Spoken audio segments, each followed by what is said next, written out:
What's going on, guys? Chinese New Year, or Lunar New Year, as you want to call it, is upon us. Today we're going to be going over the new bard to replace all bards in the world. We're going to be going over Chien, Bai Hu, and Zhu Que.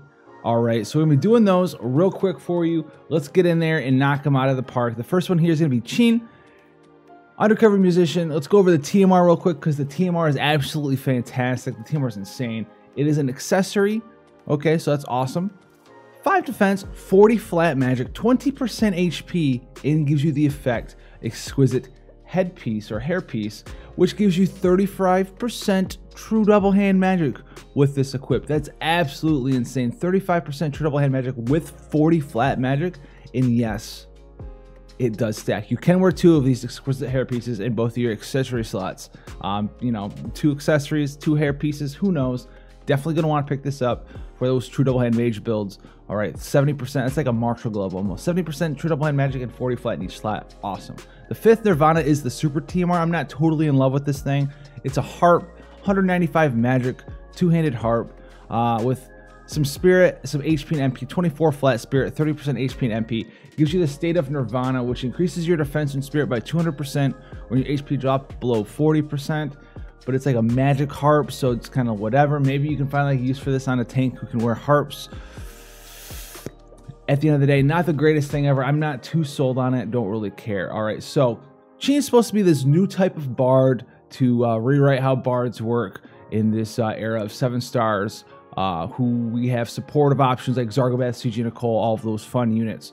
And bards have kind of fallen out of the meta, so let's see what they've done, and we will do a nice synopsis of Chien and his style of bardness, if you want to call it that. So he's got a wall of text for every skill, and so basically they all work the same way.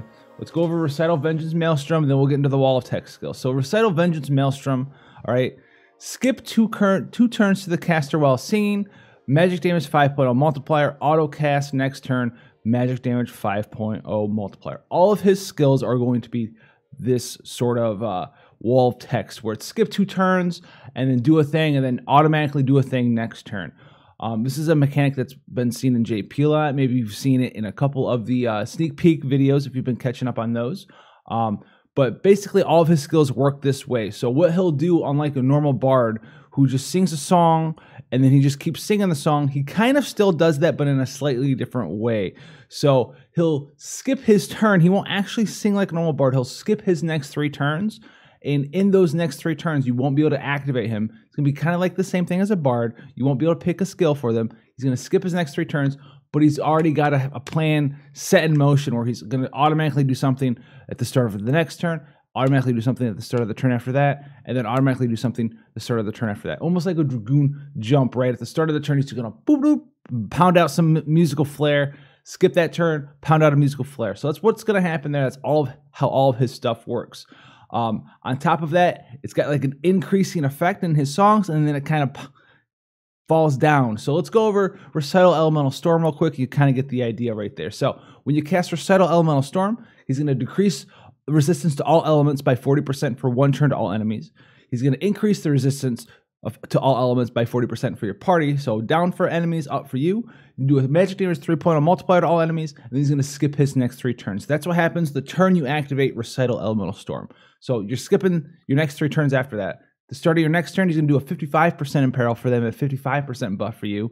Still do a 3.0 multiplier. The turn after that, he's going to do a 70% imperil for 1 turn and a 70% buff for you, and do a 3.0 multiplier to all enemies. And then the turn after that, he's going to cast a 4-turn, decrease all elements by 45% to all enemies, and increase your resistances by 45% to all allies. And he's going to enable a skill called Butterfly Dance for 1 use for 4 turns as well. It's not 1 use per turn for 4 turns.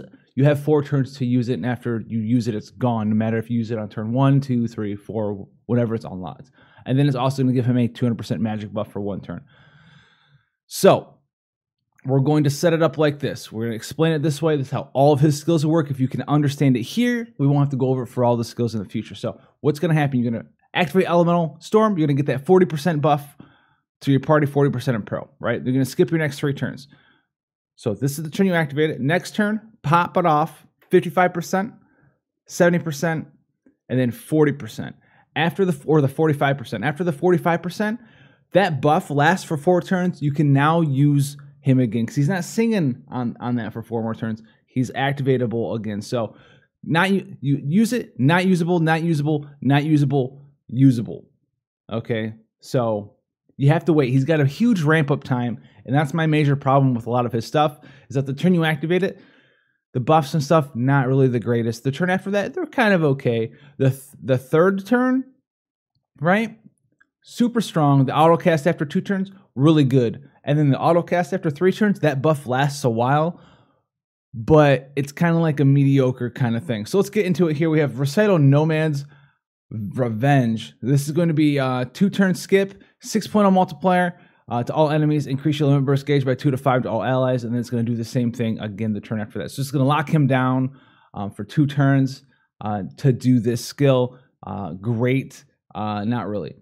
Recital 10-sided ambush, decrease attack, defense, magic, and spirit. So it's a 40% spirit break, then a 40% full break, excuse me, then a 55% full break, then a 70% full break, and then a 4-turn 45% full break. All of these skills will unlock a Syrian Phoenix or a Butterfly Dance or something. We'll get to those later on. They're basically, all they are is they give your whole team a chaining skill that you can use to chain with. They're different chaining families, but it doesn't really matter that much because you can only use one of them each time, and they're all going to chain together, so it's totally fine. So you can see the problem with here, right? Who wants to spend a turn activating a 40% break? Nobody. 55% break? Not really. Not if you want to lock your character down for 55% break. 70% break, that's strong, right? But you're also 1, 2, 3 turns in. So you have to like predict in the future when you want a 70% break and you didn't want a 70% break the turns before that, which is like way weaker than all the breakers I have access to right now that are high tier breakers. Orin, Lid, Lauren, no, not Jack. Orin, Lid, Lauren, 2B, all of those characters. Much better off using that 70% break right away. The 45% break for 4 turns, it's irrelevant at this point. That's not a payoff skill. Recital Ambitious Comforts, 120% defense and spirit buff for 1 turn. That's fine. Then it's 160. That's good. Then a 200. That's fantastic. Then a 4-turn 140%. That's fine. That's pretty decent. Now keep in mind though, there is no dual cast recitals. That's not a thing that I'm going to surprise you with. You can dual cast the defense. No. So you're going to be locked into defense spirit, defense spirit, defense spirit, defense spirit, and then you can finally put something else up. So if you want a defense and spirit dance, you're doing that for 4 turns. You're doing it for 4 turns. The turn you activate it, 3 turns after that, and then you finally on your 5th turn can do something else. That's her biggest or his biggest problem. Recital Sing Praise, the attack and magic version of the defense and spirit dance. Blossom or Bosom Friend, excuse me, HP and MP regen with a barrier. You do that for 2 turns. Secret Lark is a defense and spirit buff for 1 turn for your team. And an attack and magic break. This is pretty good, except the 40% attack and magic break, not the greatest thing ever. I mean, it's almost irrelevant. 3-star bases can do this nowadays with the breaks. You want a better breaker than that. The magic damage is fine. The defense spirit buff's great, but you're not getting an attack, defense, magic, and spirit buff. So maybe if you don't need the attack break or an attack buff in your team, you can use her. But he's just really not that good, in my opinion. You can see it again, attack and defense, attack and magic buff, 120%. You can't combine them all. You can't do all of the good things all at the same time until it's like turn 6, turn 7, turn 8.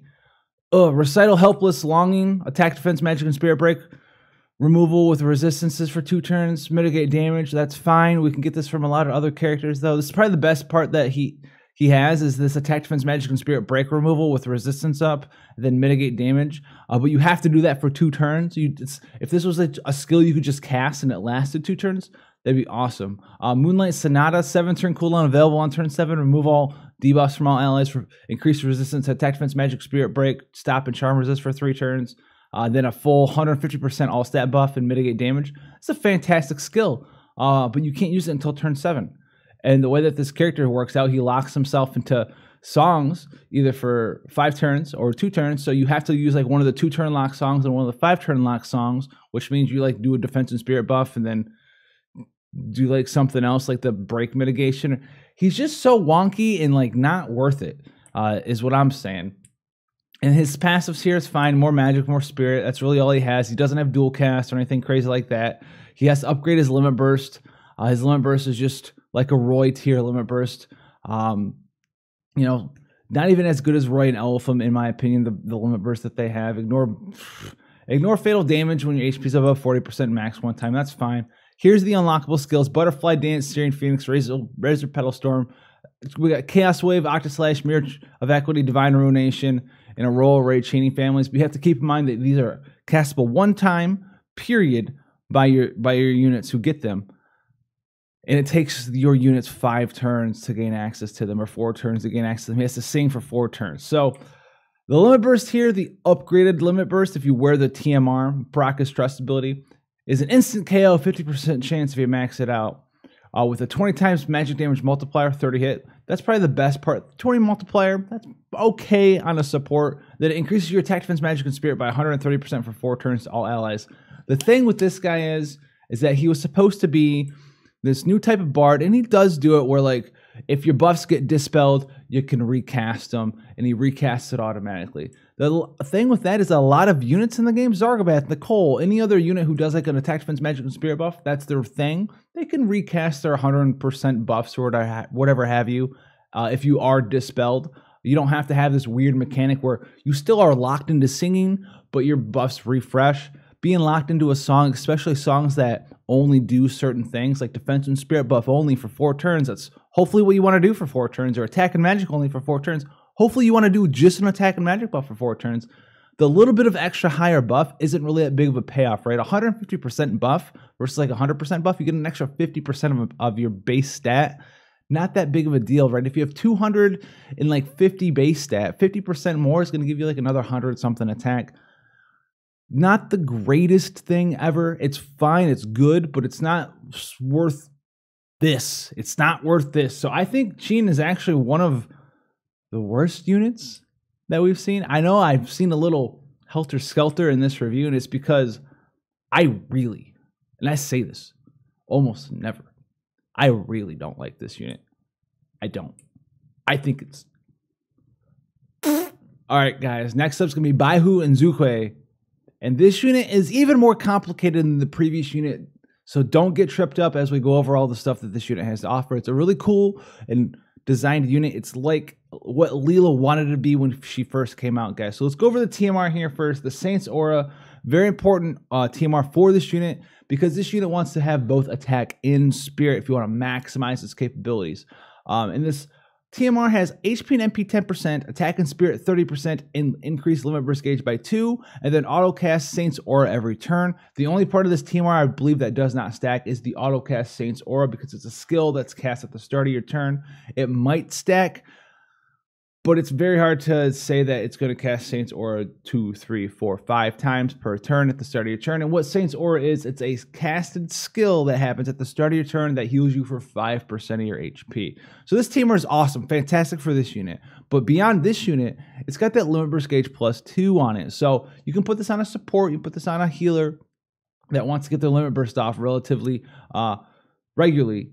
And you get that 30% spirit and a little bit of HP and MP 10%. So pretty strong there. You know, you can stack it a bunch. So those slots where you can't wear Proud Fencer, or, you know, maybe this will replace an Ignorance for you, right? Ignorance just has flat 2 limit burst gauge crystals. That's it. You could put this there instead and get that little bit of spirit, HP, and MP. On top of that, we have the Super TMR of Celestial Bandages. This is a one-handed fist weapon. 90 attack, 155 spirit, 10% HP and MP, and auto refresh per turn as well. Pretty solid weapon for this unit. Not really anyone else. I mean, maybe Rena or something. 90 attack, 155 spirit. You put this on Leela, but guess what? If you have this weapon, you can use this unit instead of Leela. So you probably just use this unit instead of Leela, unless you want to for, you know, favoritism reasons. Anytime you hear me say magic damage or you see a question mark on the skill, it is going to be a skill that is like Heaven Shift. It's going to be a physical attack that does magic damage, and all of the magic damage this unit does is based on their spirit. I'm not going to say it every single time, but I will say magic damage or physical damage. If you hear me say magic damage, it's a spirit attack, okay? So, Blazing Arts, Blazing Kick, or Elemental Arts, Blazing Kick. It is a fire magic damage attack with a 5.5 multiplier spirit scaling with a 50% fire imperil for 5 turns and a 5-turn fire imbue for yourself. Elemental Arts Tornado Punch is a wind physical damage 3.0 multiplier with a 50% wind imperil and a 100% break resistance to attack and magic breaks for 3 turns. Do note that the wind skill, while it does do a wind imperil, does not do a wind imbue. Okay. Lightning Arts Lightning Fist is lightning physical damage 4-point mod to one enemy, 50% lightning imperil with a 5-turn lightning imbue. And then we have Elemental Arts Seismic Kick, which is earth magic damage, spirit scaling, 7.0 multiplier to one enemy with 50% earth imperil, no earth imbue, okay, and a 100% chance for you to resist defense and spirit breaks for 3 turns. So we have a lightning and fire imbue, but 4 imperils. 4 imperils. 2 imbues, 4 imperils. 2 of the skills are spirit damage, 2 of the skills are physical damage. Now moving on, it gets a little bit easier because we have White Tiger and Blood Phoenix. White Tiger, for the most part, is going to be physical attacks. Blood Phoenix is going to be spirit-based attacks. So we have White Tiger Shattering Fist, 7.2 mod, physical damage, with a 60% defense break, Divine Ruination Chaining Family. Blood Phoenix Defensive Stance, magic damage 9.5 times modifier spirit scaling, 60% spirit break, 80% spirit buff for yourself, also the Divine Ruination Chaining Family. So this would be like Heaven Shift with a slightly lower mod with the actual Chaining Family and Divine Ruination. White Tiger Piercing Claw, physical damage 2.0 multiplier, ignore 50% defense with a physical damage 1.0 multiplier per turn for 3 turns. So a nice little bleed effect, not that great. This is the Octaslash Chaining Family. Then Blood Phoenix Burning Strike, 6.0 multiplier, spirit scaling magic damage, increase attack and magic 80% for 3 turns to all allies, also the Octaslash Chaining Family. So she has, or they have Divine Ruination and Octaslash, all right?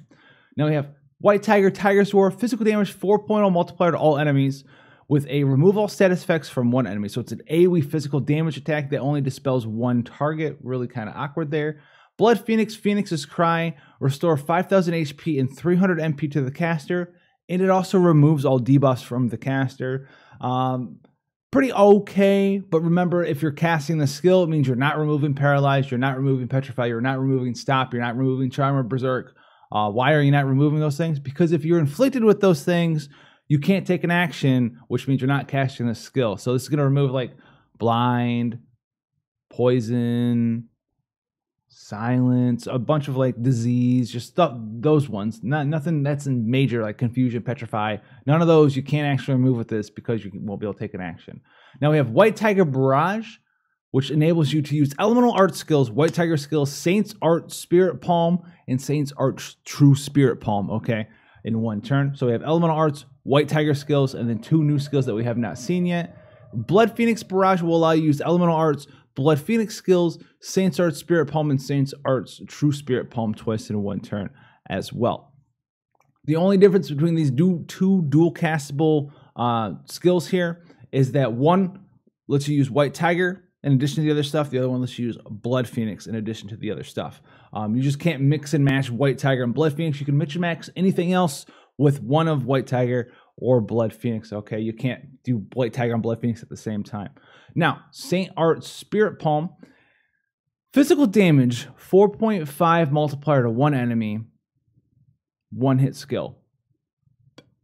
But it also has a second part, which is magic damage, 6.5 multiplier spirit scaling to one enemy as well.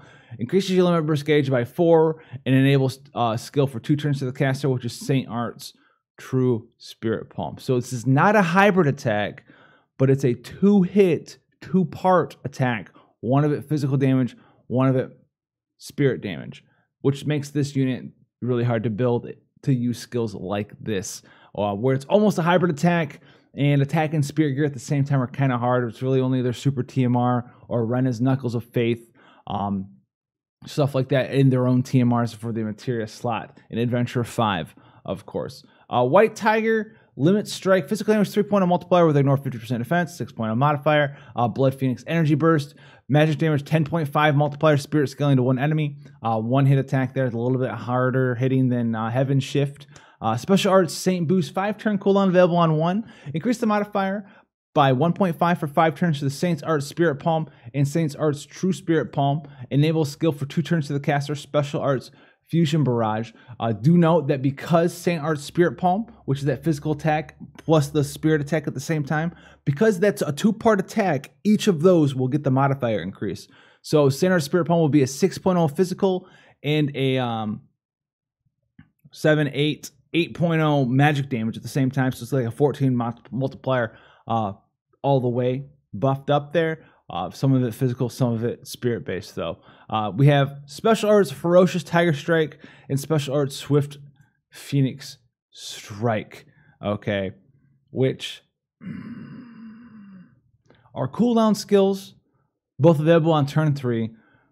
Ferocious Tiger Strike is a 1.3 multiplier, ignore 50% defense to one enemy, with a backloaded part of a second hit 7 times multiplier, ignore 50% defense, Divine Ruination, Chaining Family. So this is like an Omega LOL Blade Slave from Hio, right? So it's a 1.3 mod, chained it up, chain finish with a 7.0, ignore 50% defense, so a 14 times modifier there.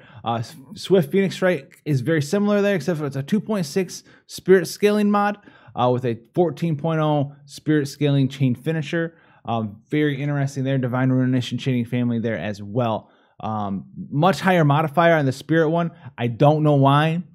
I don't know why they think that spirit scaling is like a drawback. It's not a hybrid skill. It's just all spirit. So it's a much harder hitting skill than Ferocious Tiger Strike, which is where the problem comes with building this unit, is that the modifiers on the spirit skills are absolutely insane to the point where you just only want to use those ones. But it's really hard to build for that true double hand spirit because there's not really that much true double hand spirit at all in the game. So we have defensive arts here. Defense and spirit 20% will equip with a fist. Healthy physique, attack and spirit 10%. Saint's will 10% HP, 5% MP recovery. Saint's path increases your equipment attack by 60%, attack and 10% spirit when single wielding any weapon, and increase your limit burst gauge by 50%. So they have 60% true double hand attack, 10% true double hand spirit. Okay, they do get dual wielding right away, so you can dual wield. Saint's Essence 20% attack, spirit, HP, and MP. 30% dodge, 20% more attack when equipped with a fist, as well as 20% more spirit when equipped with a fist.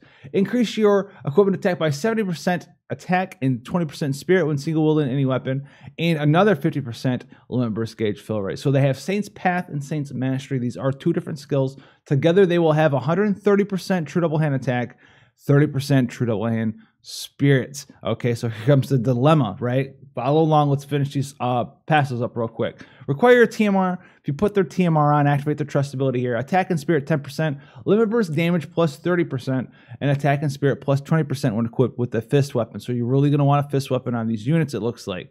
MP plus 20%, and then dual Saint Mastery at level 120. Increase modifier by 1.3 for pretty much all the skills we've gone over.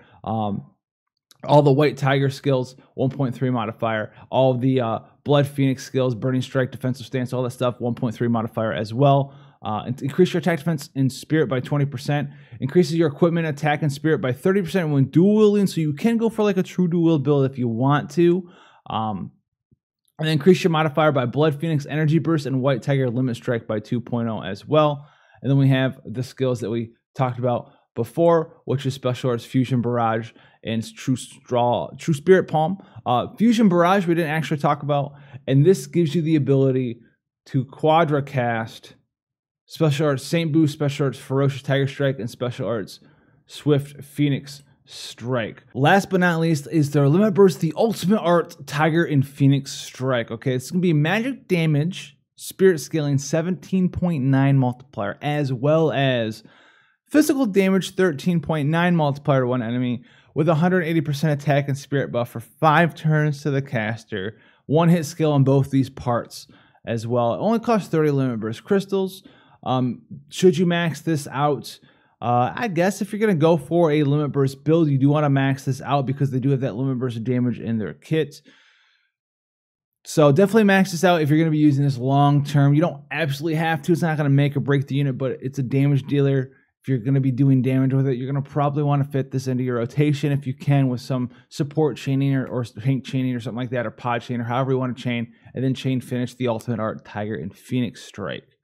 Now, as a unit overall, how do I feel about the White Tiger and Blood Phoenix unit.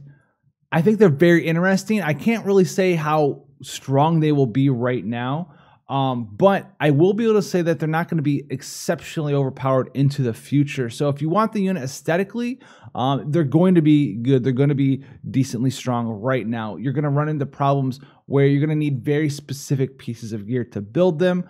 You have to answer very specific questions with what you have access to build them and what best way to build them. A lot of those questions are literally only going to be able to be answered by yourself and your gear, and you have to lay out a plan because you want attack in spirit at the same time with this unit. And for the materia slot, the unit itself makes itself pretty easy to build. You know, you get a couple of the Saints auras, right? You get that attack in spirit 30%.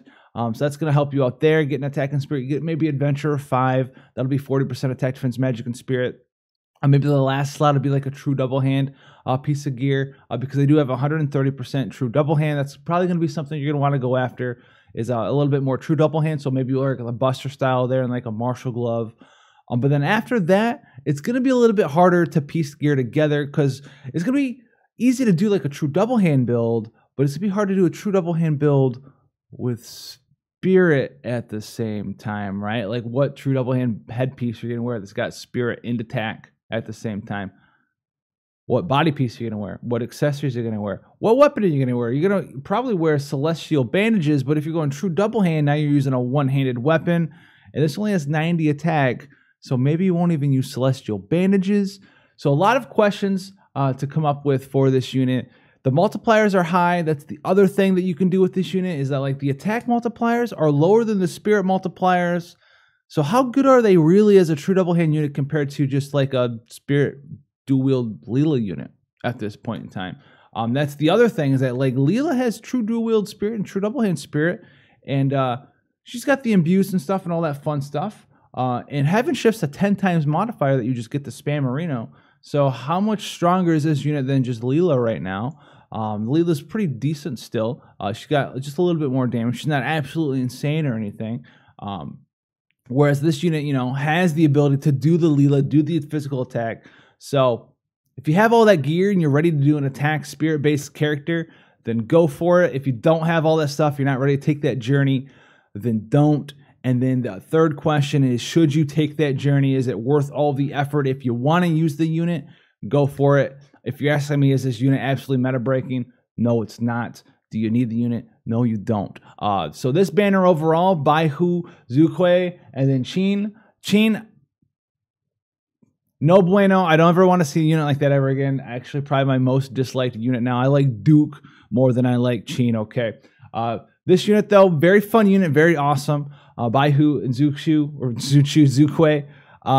Pretty cool unit. Not needed, though. I know. What are you going to do, guys?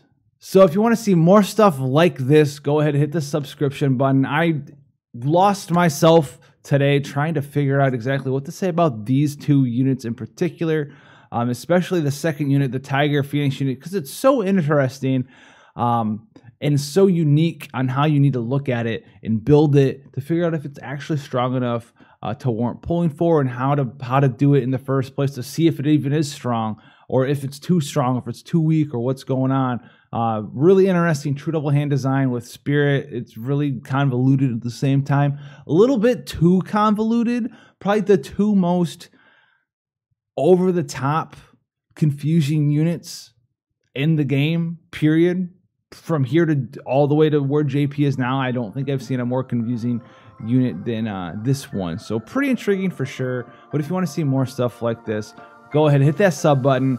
Know where that information is coming from, which is this classroom. And I'll see you guys in the next one.